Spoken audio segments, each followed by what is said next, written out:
आशा worker union जिंदाबाद, हमारी मांगे जिंदाबाद, आवाज दो।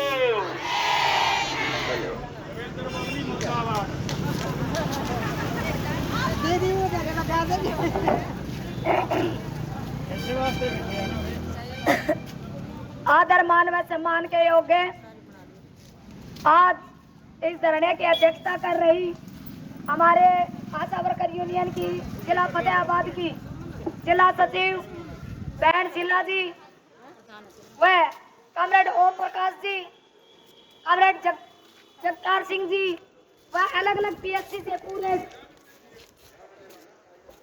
जिला फतेहाबाद की तरफ से आए हुए मेरी सभी क्रांतिकारी आशा वर्कर बहनों को सबसे पहले तो इस सफल आंदोलन को यहाँ तक पहुँचाने पे क्रांतिकारी अभिनंदन करती हूँ, सलूट करती हूँ साथियों आपको।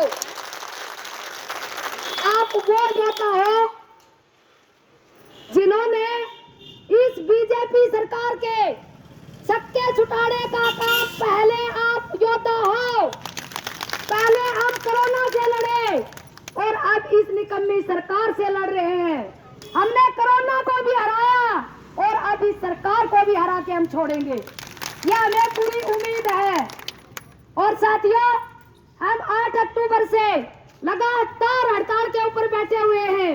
हड़ताल करना हमारा शौक नहीं था, हमने सरकार को बार बार चेताया, सीएचसी के माध्यम से, पीएचसी के माध्यम से और जिला हेडक्वार्टर पे भी हमने ज्ञापन दिया कि सरकार हमारी सुनवाई करे।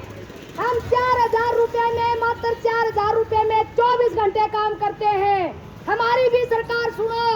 लेकिन सरकार के कान पे जू नहीं रहेंगी और ऊपर से वो ये भी कह रहे हैं कि आप इस 4000 रुपए में ऑनलाइन काम भी करोगे, जबकि ये ऑनलाइन काम एक टेक्निकल काम होता है साथियों। टेक्निकल काम 4000 रुपए में कौन करने लगा?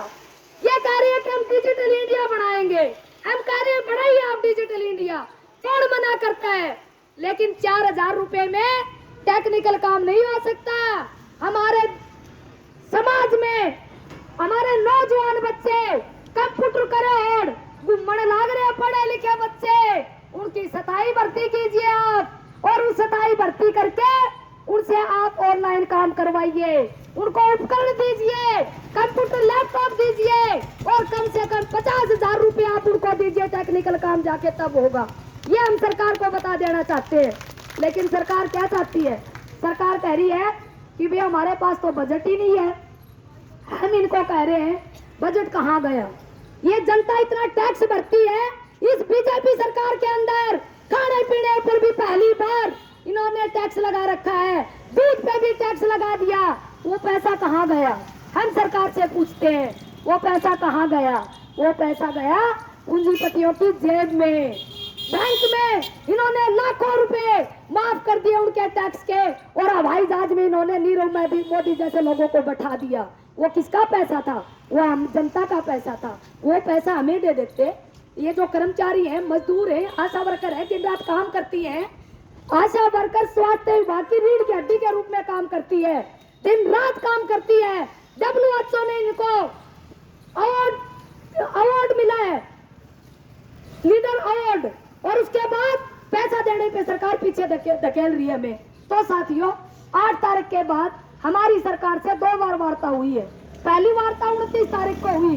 उस वक्त सरकार का थोड़ा मूड अलग था, उनका दिमाग में यह बात चल रही थी कि हो सका है कि ये इस दरी ने छोड़ के वापिस घर में चली जा। इनने सारे हथकंडे अपनाए, कोई कसर नहीं छोड़ी। जब भी हम मांग पत्र लेके ये गांव में, हम देवेंद्र बबली पंचायत मंत्री जी को भी बताना चाहते हैं, ये जनसंवाद कर रहे हैं गांव गांव जाके। जनसंवाद का क्या मतलब होता है?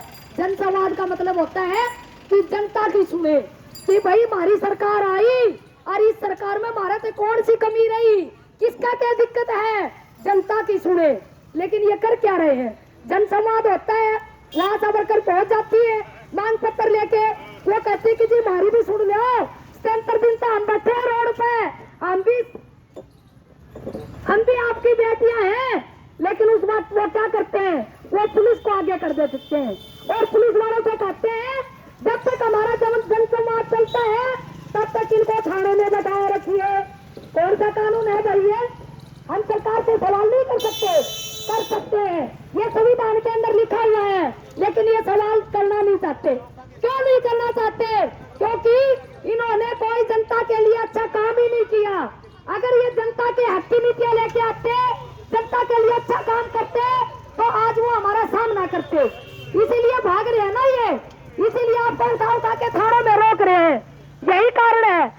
ठीक है जी, आपने जनसंवाद में हमें नहीं जाने दिया, आज हम आपका दरवाजा पागे। आज पूरे हरियाणा के अंदर 22 के 22 जिलों में जितने भी एमएलए एमपी है, जेजेपी बीजेपी के, सबका दरवाजा का 22,000 आशा वर्कर बैठी है और ये सवाल करने खातिर आ रही है कि हम काम करते हैं दिन रात और 77 दिन से आप हमारी सुध क्यों नहीं ले रहे? आप सत्ता में आए थे, कोई इंटरव्यू दे के आए थे या रिटर्न टेस्ट आपने क्लियर किया था? सत्ता में किसने बैठाया? जनता ने। किस उम्मीद के साथ बैठाया कि आप हमारी सुनोगे? लेकिन ये सुन नहीं रहे हैं। वो आवाज सुनाने के लिए आज हम बिल्कुल इनके दरवाजे के आगे बैठे हुए हैं। और ऊपर से ये कहते हैं कि बेटे मारे मुर्दाबाद के नारे ना लगाइयो, मारे पड़ोसी सुनेंगे। अरे हम मुर्दाबाद के नारे 77 दिन से लगा रहे हैं, आपको सुनाई नहीं देते क्या? जनता सुन नहीं रही है? अगर आपको मुर्दाबाद से इतना डर लगता है तो क्यों नहीं आप जाके मुख्यमंत्री से बात करते कि जी हमारा निकलना भी हो रहा है, इन बाड़ा की सुन लो और इनकी मांग पूरी कर दो। लेकिन ना, इनका तो गर्दन में सिरिया घल रहा है, इनका तो घमंड हो रहा है इस चीज का कि सत्ता में हम आगे, हमसे ये सत्ता कोई नहीं छीन सकता। ये जो घमंड है, ये घमंड हरियाणा की 22,000 आशा वर्कर निकाल के छोड़ेंगे अगर हमारी बात नहीं सुनेंगे तो। ये हम इस मंच के माध्यम से बता देना चाहते हैं। और साथियों, अभी हमारे बीच में और वर्कर्स भी पहुंची हैं। जिंदाबाद जिंदाबाद जिंदाबाद जिंदाबाद जिंदाबाद जिंदाबाद।